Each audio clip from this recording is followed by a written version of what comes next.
오늘 우리에게 주시는 하나님 말씀은 마가복음 6장 1절에서 6절입니다. 마가복음 6장 1절에서 6절 말씀입니다.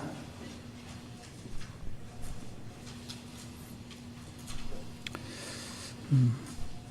1절부터 6절 교독할 때 제가 먼저 1절을 읽겠습니다. 예수께서 거기서 떠나사 고향으로 가시니 제자들도 쫓으니라.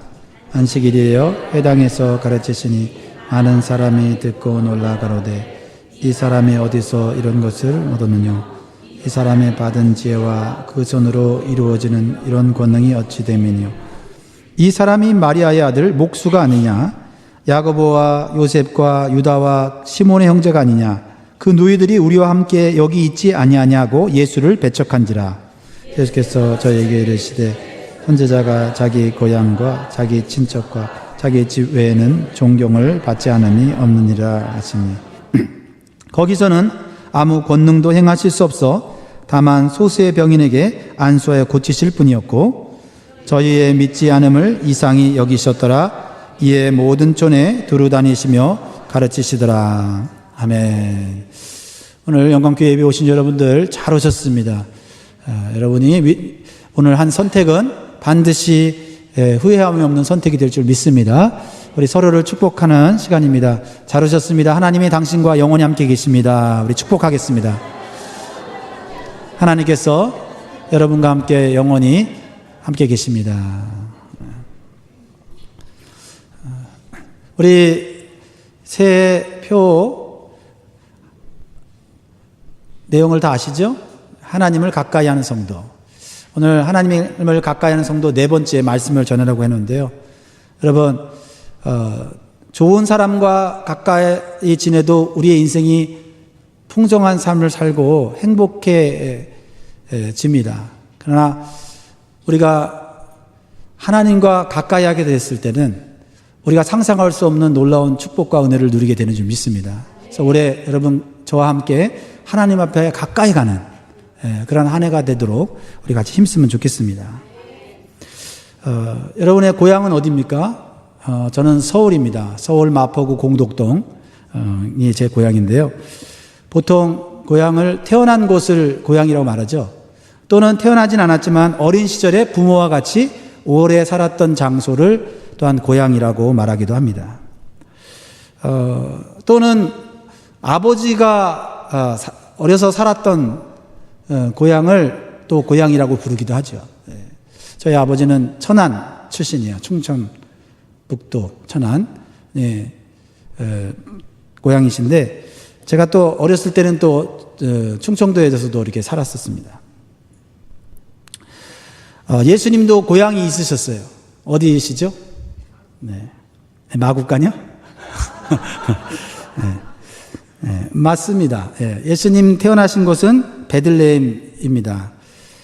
그러나 많은 사람들은 예수님의 탄생이 베들레헴에 있었다는 사실을 잘 기억하지 못합니다. 왜냐하면 예수님이 어려서부터 30년 동안 살아왔던 장소가 나사렛이라는 동네이기 때문에 그렇습니다. 그래서 제1의 고향은 베들레헴이고 제2의 고향은 나사렛이라고 말할 수가 있습니다. 오늘 예수님은 자신이 30년 동안 살아왔던 나사렛이라는 고향에 제자들과 함께 가시는 걸 보게 됩니다. 그럼 고향이 주는 느낌은 어떻습니까? 고향이 주는 느낌은 일단 따스함, 그리고 그리움.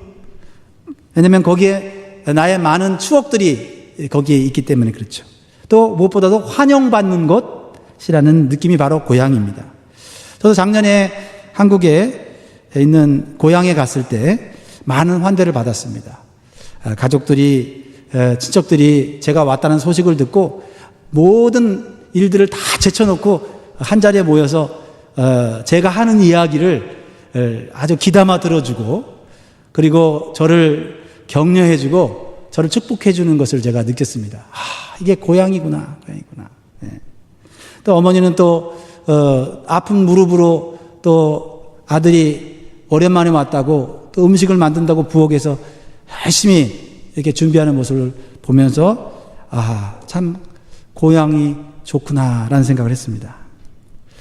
그런데 예수님께서 오늘 제자들과 방문하신 고향은 그런 고향이 아니고 반대의 감정을 느끼기에 충분한 그러한 분위기였던 것을 보게 됩니다. 따뜻함보다는 냉랭함, 환영보다는 배척하는 분위기가 지배적이었던 고향 방문이었다는 것입니다. 왜 그랬을까요? 예수님께서 30세 되던 해에 하나님의 소명을 받고 성령을 받고 하나님의 뜻을 따라 갈릴리 지역에서 전도 사역을 하시기 시작하셨습니다. 예수님의 가르치심과 능력은 모든 사람들을 깜짝 놀라게 할 만한 대단한 것이었습니다. 어떤 병자든지 예수님께 나오면 다 고침을 받고요.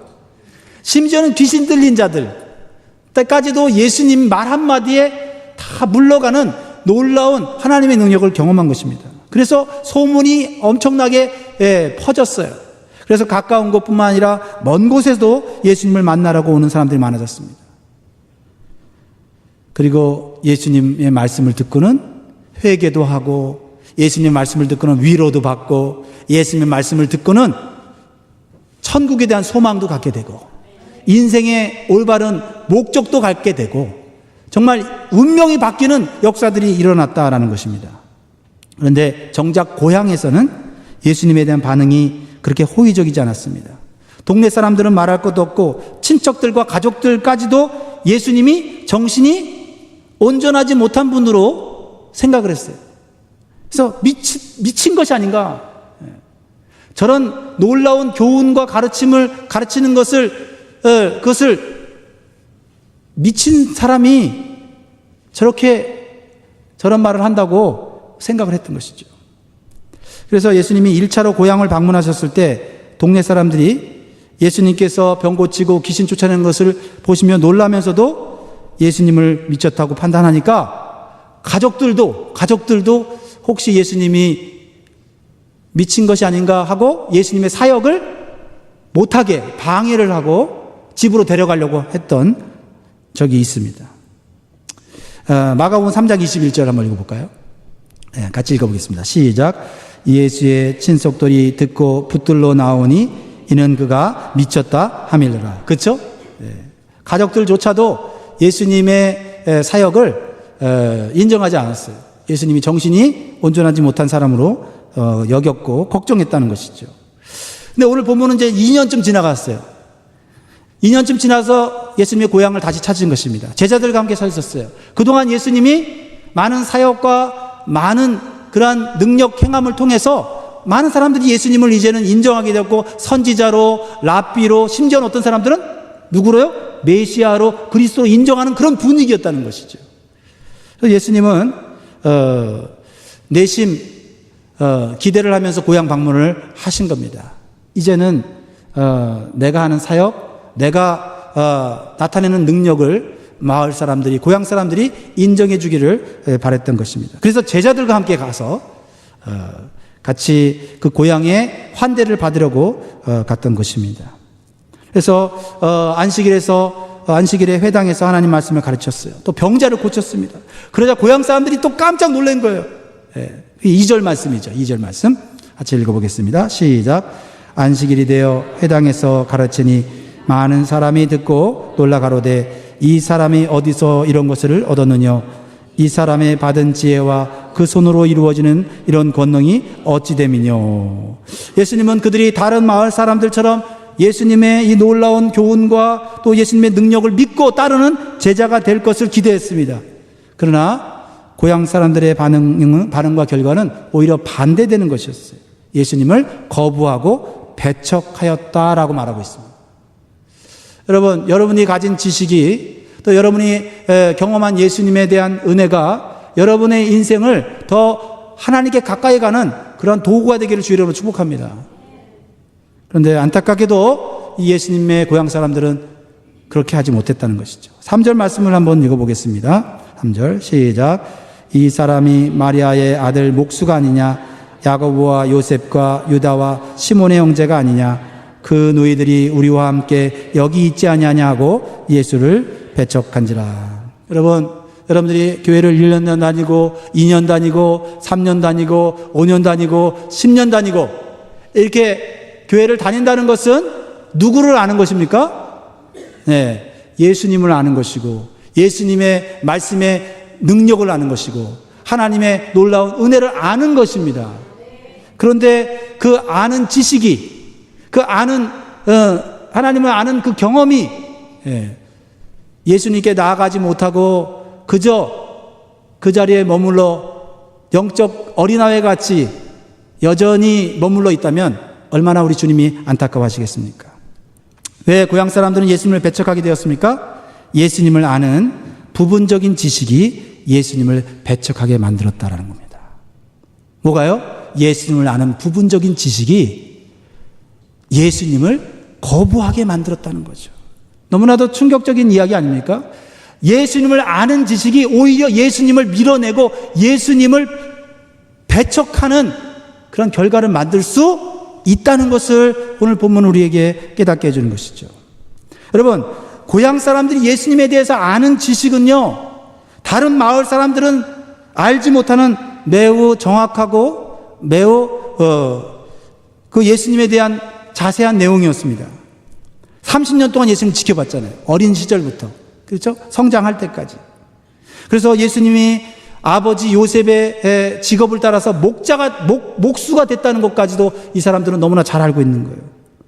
그리고 예수님의 형제들의 이름까지 정확하게 나와 있어요. 여러분, 예수님에게 동생이 있었다는 사실을 오늘 처음 아시는 분도 있을 겁니다. 다 아시죠? 네. 안다고 해 주십시오. 예수님의 동생, 남동생이 몇 명이나 있었습니까? 네, 잘 모르시는군요. 네. 3절을 한번 다시 한번 읽고 3절을 읽어볼까요? 바로 거기. 3절 시작. 이 사람이 마리아의 아들 목수가 아니냐? 야고보와 요셉과 유다와 시몬의 형제가 아니냐? 몇 명이에요? 예수님의 동생이 4명이나 있었어요. 네. 그리고 예수님의 여동생도 있었습니까? 네. 그 누이들도 우리와 함께 있지 않냐냐 이렇게 말씀하셨다라는 것입니다. 예수님의 가정에 대해서 너무 잘 알고 있었고 예수님에 대해서도 너무나 잘 알고 있었습니다. 그러니까 고향 사람들은 예수님에 대해서 누구보다도 잘 알고 있다고 자부했어요. 다른 동네 사람들이 예수님에 대해서 얘기할 때는 나는 예수님과 함께 옆집에 살았어. 너 모르지? 그 집에서 만든 책상이나 의자를 우리가 사서 썼어. 하면서 다른 마을 사람들에게 아마 자랑도 했을 것입니다. 그런데 그들은 예수님의 놀라운 말씀과 놀라운 능력을 바라보았을 때 그들은 깜짝 놀랐습니다. 그런데 그들의 마음속에 예수님에 대한 지식이 떠오르기 시작했어요. 예수님께서는 학교를 다니시거나 훌륭한 스승을 만난 적이 없는데 어떻게 저렇게 놀라운 말씀을 전할까 하면서 의심하기 시작한 거예요. 아마 예수님의 아버지는 좀 일찍 돌아가신 것 같아요. 그래서 오늘 여기 보면 요셉의 아들 목수가 아니냐 이렇게 해야 되는데 마리아의 아들 목수가 아니냐 이렇게 얘기하는 거 보면 일찍 돌아가서 어머니가 홀로 가부로서 자녀들을 양육한 것 같이 보입니다.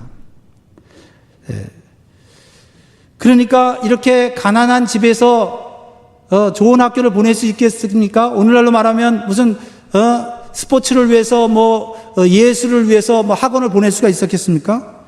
그렇지 못하다는 걸 뻔히 알고 있었습니다. 그러니까 이 집안에서는 훌륭한 인물이 나올 수 없다라고 생각한 거예요. 그런데 어떻게 저렇게 능력이 있는 일을 하며 어떻게 저렇게 지혜로운 하나님 말씀을 전할 수 있을까?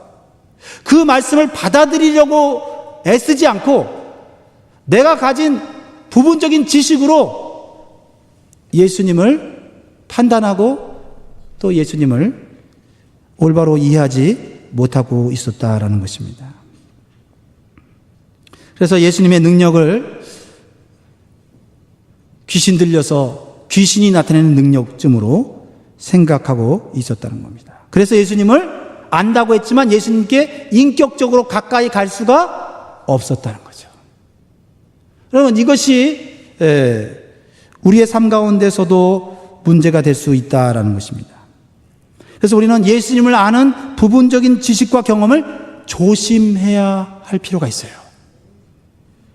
오늘날도 하나님을 온전히 믿지 못하고 부분적으로 믿는 신자들이 오히려 예수님을 자신의 지식 안에 가두어두고 인격적으로 만나지 못하는 사실을 우리가 보게 됩니다.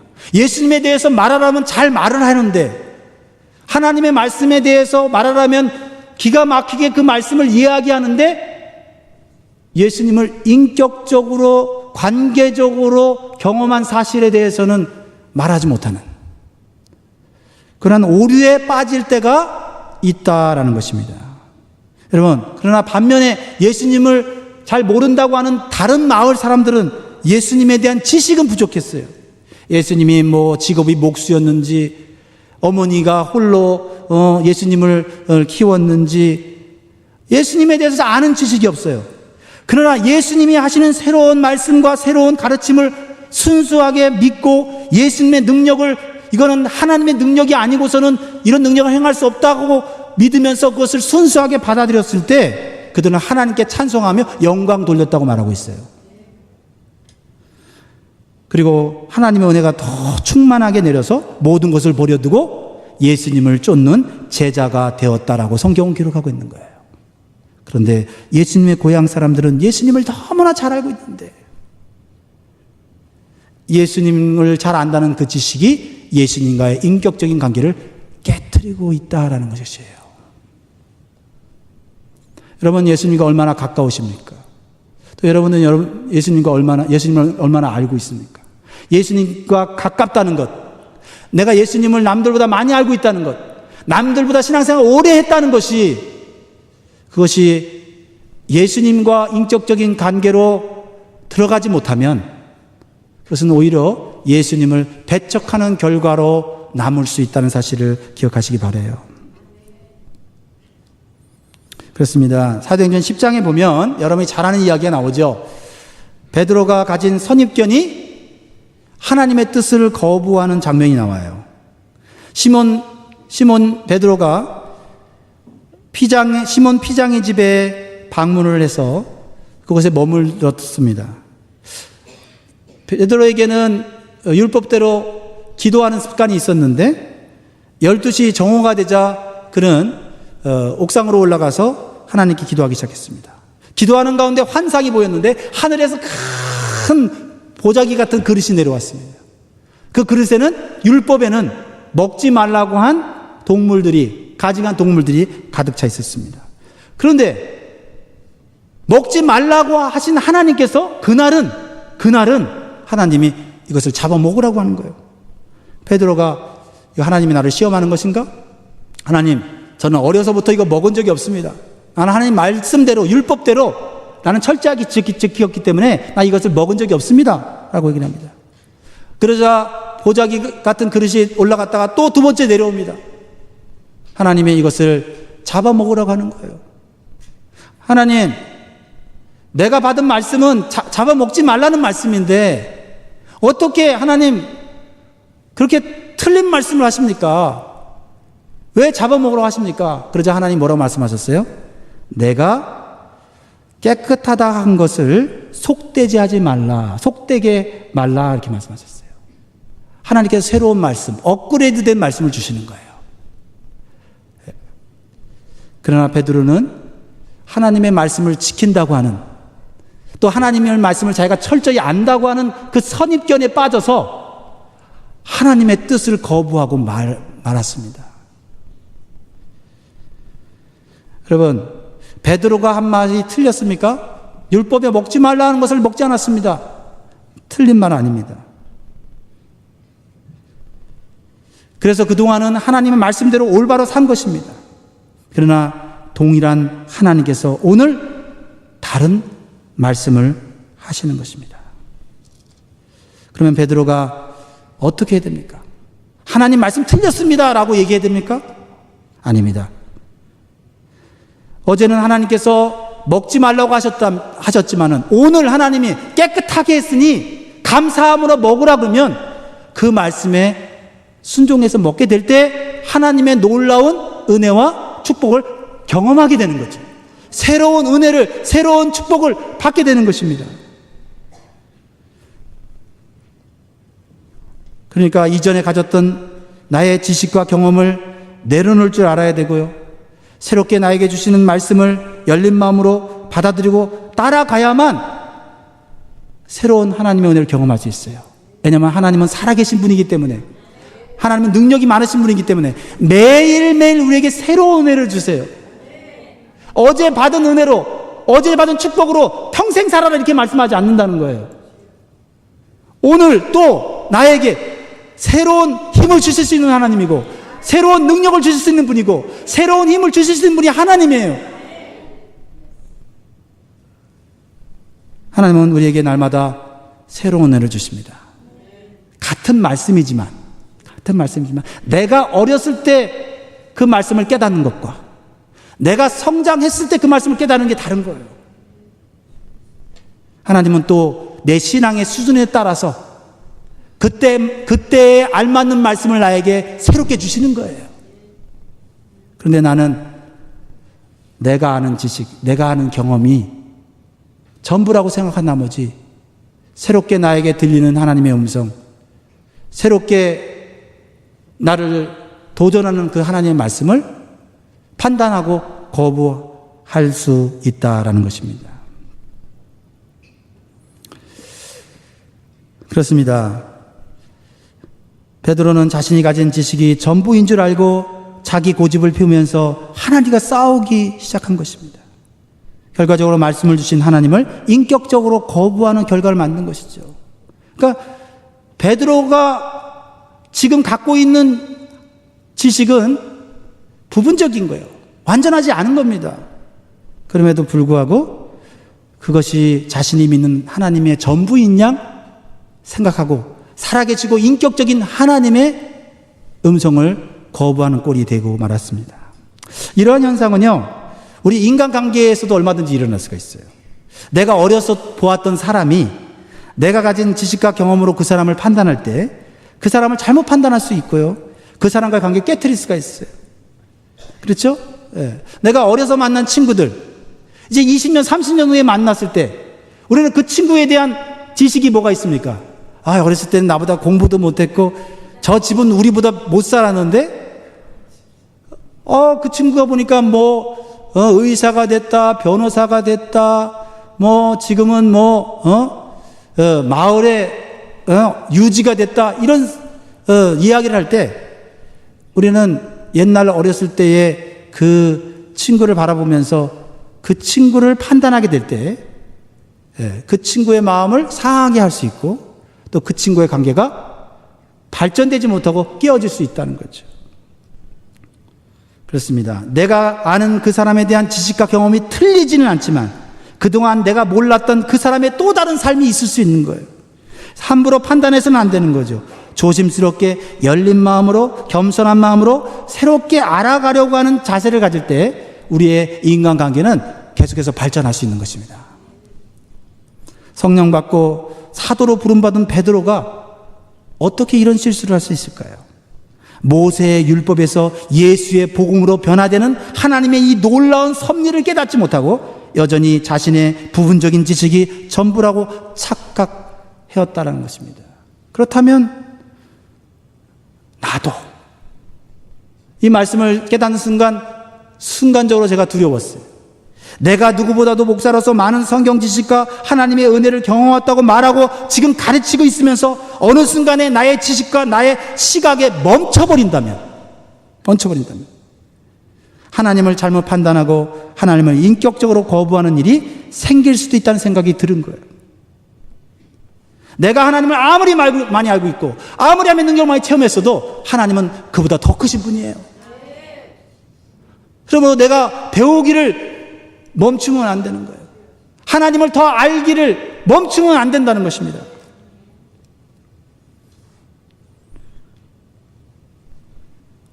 그렇습니다. 결국 내가 가진 부분적인 지식과 고정된 시각 때문에 새로운 하나님의 은혜를 경험하지 못할 수 있다는 것입니다. 그래서 하나님의 말씀이 기준이 아니라 내가 기준이 되어서 어떤 것은 믿고 어떤 것은 안 믿고 어떤 말씀은 내가 받아들이고 어떤 말씀을 안 받아들이고 하는, 오히려 내가 하나님의 위치에 서게 되는 그런 오류를 범할 수 있다는 생각을 해보는 것입니다. 중요한 것은 뭡니까? 내가 가진 부족한 지식, 내가 경험한 걸 가지고 하나님 앞에 더 가까이 가고 하나님과의 인격적인 관계를 더 깊이 맺어가는 데 사용되어야 한다는 겁니다. 그러기 위해서는 열린 마음과 겸손한 마음으로 하나님 말씀을 읽고 묵상하고 듣고 그 말씀을 순종해야 되는 것입니다. 여러분, 고향 사람들의 착각이 무엇이에요? 예수님에 대해서 누구보다도 많이 알고 있다는 교만이잖아요. 교만. 그 교만이 예수님을 통해 주시는 하나님의 놀라운 말씀을 결국은 거부하게 만들었잖아요. 우리는 하나님 말씀을 일부만 받아들여서는 안 되고 모든 말씀을 받아들여야 하나님의 뜻을 올바로 온전히 알게 된다는 사실이에요. 예수님께서 그래서 이렇게 말씀하셨어요. 자기의 취향을 따라, 자기의 수준을 따라서 하나님의 말씀을 받아들이기도 하고 받아들이지 않는 사람들을 향하여 이렇게 말씀합니다. 마태복음 5장 18절이에요. 마태복음 5장 18절 같이 읽겠습니다. 시작. 진실로 너희에게 이르노니 천지가 없어지기 전엔 율법의 1.1획이라도 반드시 없어지지 아니하고 다 이루리라. 성경에 나온 모든 말씀은 내가 믿는다고 해서 안 믿는다고 해서 안 이루어지는 게 아니라 하나님은 성경에 나온 모든 말씀을 하나님의 뜻대로 이루시는 거예요.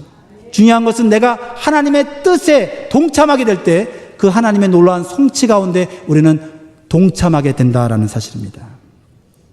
그러면 내가 가진 부분적인 지식과 경험으로 예수님과의 인격적인 관계를 더 풍성하게 하는 길은 없을까요? 그렇죠? 그래요. 우리가 겸손한 마음으로 주님, 내가 알고 있는 지식, 경험이 전부가 아닙니다. 그것으로 내가 하나님을 함부로 판단하기를 하나님 내가 거부합니다. 예수님을 함부로 내가 판단하기를 내가 거부합니다. 하나님, 그러면 내가 가진 이 지식으로 하나님 앞에 더 가까이 가고 하나님과 더 인격적인 교제를 할 수는 없을까요? 이런 기도를 우리가 해야 한다는 것이죠. 오늘 자신을 거부하는 고향 사람들을 향하여 예수님은 안타까운 마음으로 이렇게 말씀하십니다. 4절이에요. 4절 시작. 예수께서 저에게 이르시되 선지자가 자기 고향과 자기 친척과 자기 집 외에는 존경을 받지 않음이 없느니라 하시며. 여러분, 마을 사람들은, 고향 사람들은 예수님에 대한 지식이 있었지만은 예수님을 존경하는 마음이 없었다는 거죠. 지식보다 우선해야 되는 것은 뭐냐면 인격에 대한 존중이 있어야 된다는 거예요. 우리가 사람을 대할 때도 그 사람이 어떠한 사람이냐는 지식 이전에 그 사람을 하나님의 형상으로 지음받은 인격체라고 하는 존중함이 있을 때 그 사람의 마음을 열 수가 있고 또 그 사람과 좋은 관계를 맺어갈 수 있는 것처럼 우리가 예수님에 대해서 알고 있는 것으로 자랑하는 것이 아니라 예수님에 대한, 예수님의 인격에 대한 존경심이 우리에게 먼저 있어야 된다는 것이죠. 그러니까 고향 사람의 시각으로 보지 말아야 되는 거예요. 예수님을 지식적으로가 아니라 인격적으로 존경하는 것이죠. 네. 여러분, 오늘 이 고향 사람들은 왜 예수님을 배척했나요? 그들의 마음 상태를 보면 알 수가 있어요. 기본적으로 예수님에 대한 존경심이 없었어요. 그들의 언어 표현을 보면 알 수가 있습니다. 자, 3절 다시 한번 읽어볼까요? 그들의 언어 표현이 이게 여러분 어떻게 이거를 부드럽게 얘기한 겁니까? 아니면 약간은 비꼬듯이 하는 얘기입니까? 3절 읽겠습니다. 시작. 이 사람이 마리아의 아들 목수가 아니냐? 야고보와 요셉과 유다와 시몬의 형제가 아니냐? 그 너희들이 우리와 함께 여기 있지 아니하냐고 예수를 배척한지라. 이런 사람들이 뭐라고 얘기합니까? 내 말이 틀렸어? 내가 솔직하게 다 얘기하는 거야. 내 말이 틀렸어? 이렇게 얘기하는 사람들을 우리가 듣습니다. 그 사람 말이 틀리지 않았어요. 근데 그 사람 하는 말투가 마음을 상하게 하는 거 아니에요? 그렇지 않습니까? 내가 너에 대해서 잘 아니까 네 단점까지 다 얘기해 주는 거야. 고마운 줄 알아. 나 아니면 누가 이런 얘기를 해주겠어? 라고 얘기하면서 높은 위치에서 그 사람을 무시하듯이 얘기할 때 그것은 아는 것이 아니에요. 아는 것이 아니에요. 여러분, 이것은 예수님의 출신 배경에 대해서 무시하는 말입니다. 이 사람이 그래. 이 사람이 마리아의 아들 목수가 아니냐. 이거 굉장히 예수님을 무시하는 말이에요. 굳이 이렇게 무시할 필요 없는데 그것도 능력과 하나님의 권세로 말씀을 전하는 예수님을 의도적으로 내리깎는 거예요. 왜요? 자신들이 더 높아지려고요. 내가 예수보다 나이 많아. 내가 어렸을 때 예수 업고 다녔어. 하면서 높은 위치에서 자신의 위치를 인정받으려고 하는 그런 교만의 태도죠. 여러분, 유대 사회에서는요, 어머니의 이름으로 아들을 칭하지 않아요. 예. 요셉의 아들 예수라고 얘기해야지 마리아의 아들 예수라고 얘기하는 것은 이것은 당시 유대 사회에서도요, 흔하지 않은 그런 표현입니다. 예. 비록 아버지가 일찍 돌아가셨어도 저 아이는 요셉의 아들이야 이렇게 얘기하지, 마리아의 아들이라고 하는 것은 마리아가 과부인 것을 무시하는 거예요. 그리고 어쩌면 소문이 났을지 모르는 그런 사건들이 있었잖아요.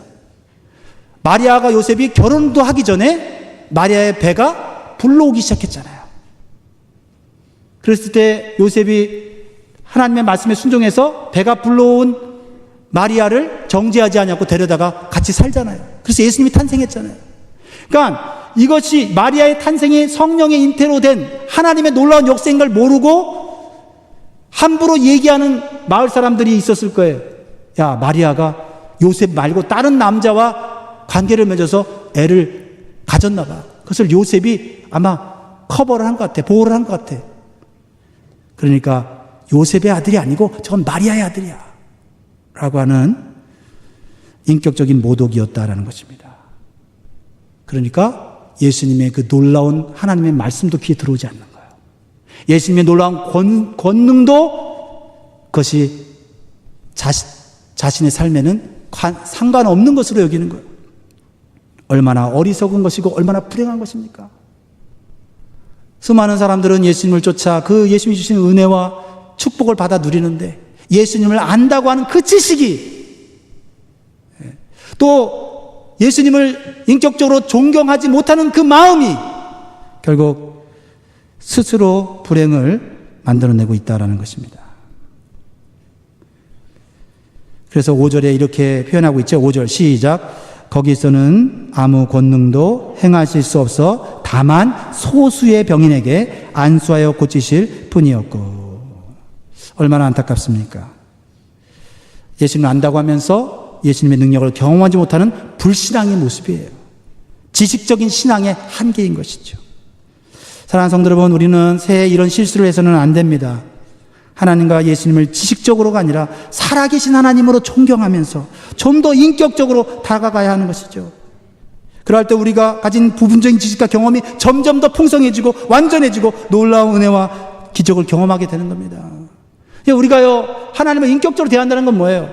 우리가 친구와 약속을 했을 때 약속 시간이 늦으면 미안해갖고 미안해 하면서 우리가 인격적인 대화를 하지 않습니까? 그렇지 않습니까? 또 어쩔 수 없이 약속을 어기게 될 때 정말 미안해 내가 다음에는 밥 살게 하면서 어떤 인격적인 교제를 하지 않습니까?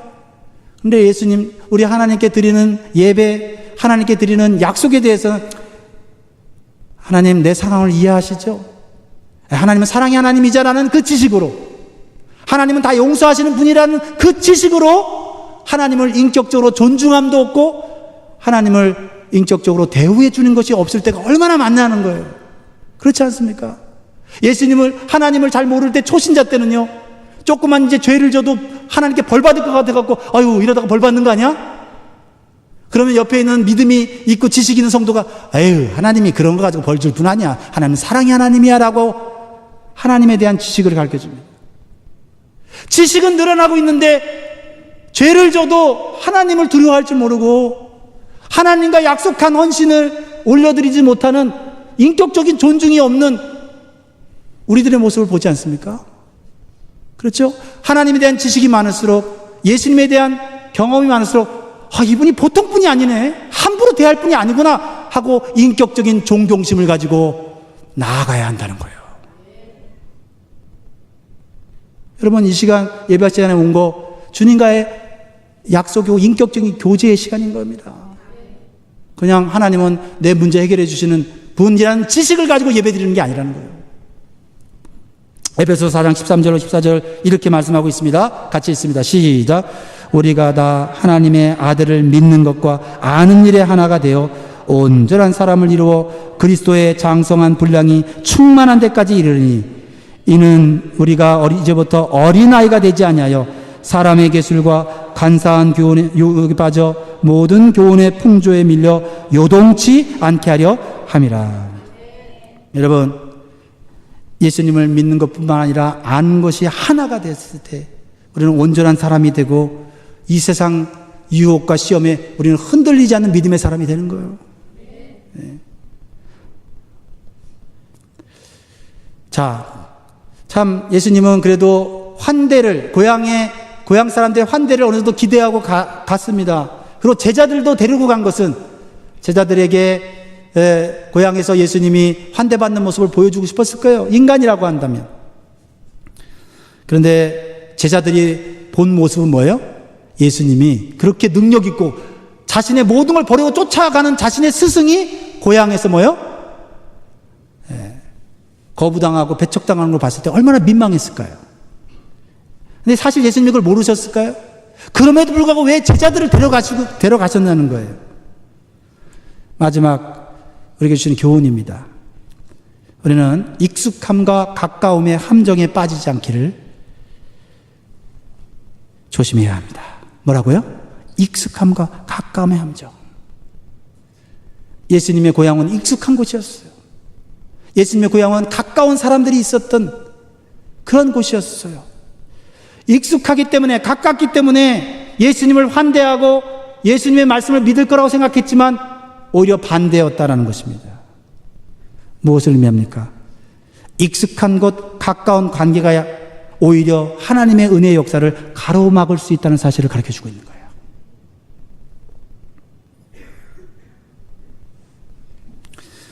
예수님은 고향에 제자들을 데리고 오심으로써 앞으로 복음을 전해야 될 이 제자들에게 가르쳐 주시는 거예요. 가깝다고 하고 나를 잘 안다고 하고 내게 익숙한 그 관계가 오히려 하나님의 나라의 일에 방해가 될 수 있다는 거예요. 거기에 기대지 말라는 거예요. 익숙함과 가까움에 빠지지 말라는 거예요.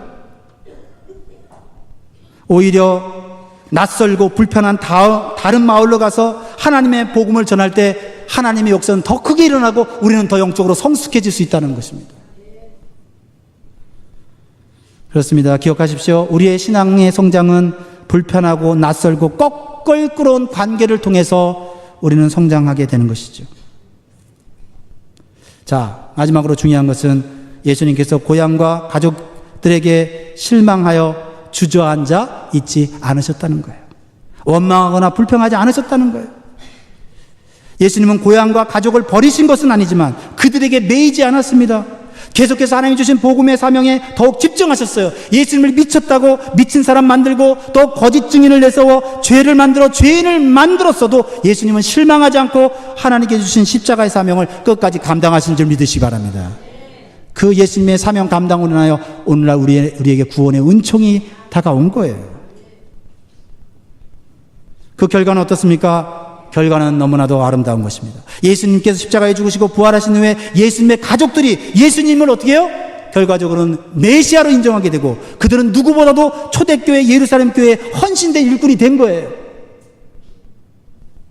예수님께서 가까운 가족들, 가까운 고향 사람들 말 때문에 사역을 포기하고 주저앉으면서 불평과 원망을 했다면 당신들 때문에 내가 어떻게 주의 일을 하겠습니까? 하고 주저앉았더라면 같이 망했을 거예요. 사도행전 1장 14절 보세요. 1장 14절 시작. 여자들과 예수의 모친 마리아와 예수의 아우들로 더불어 마음을 같이하여 전혀 기도에 힘쓰니라. 할렐루야. 아마 예수님이 끝까지 십자가의 사명을 감당하고 부활하셨을 때 예수님의 가족들, 고향 사람들은 너무너무 미안했을 거예요. 그러나 예수님은 끝까지 하나님만 바라보고 사명을 감당했기에 모든 사람이 구원의 은총을 누리는 복을 받게 된 것입니다. 사랑하는 성도 여러분, 여러분의 가까운 사람들로 인하여 여러분의 신앙생활을 방해받은 적은 없나요? 한 번 더 주 앞에 나올 수 있고 한 번 더 주님을 기쁘시게 할 수 있는데 가까운 가족 때문에 내가 주님 앞에 나아가지 못한 적은 없나요? 그것이 결국 나만이 아니라 가족들에게도 불행으로 찾아온다는 사실을 기억한다면 때때로 우리는 익숙함과 가까움의 함정에서 빠져나와야 돼요. 당장은 섭섭하고 당장은 냉정한 것 같지만 그러나 하나님 나라를 위해서 우리는 결단하고 도전해야 될 때가 있다는 사실인 것입니다. 2019년도에 새롭게 주시려고 날마다 준비하시는 하나님의 은혜와 축복을 여러분 바라보면서 좀 더 도전적이고 좀 더 영적인 삶을 결단하시는 저와 여러분 되기를 주 이름으로 축복합니다. 우리 같이 주님 다시 오실 때까지 이 찬양 올려드리면서 주님, 내가 살아야 우리 가정이 살고 내가 살아야 우리 공동체가 삽니다. 하나님, 내가 가진 부분적인 지식으로 하나님 판단하고 또 착각하지 않게 도와주옵소서.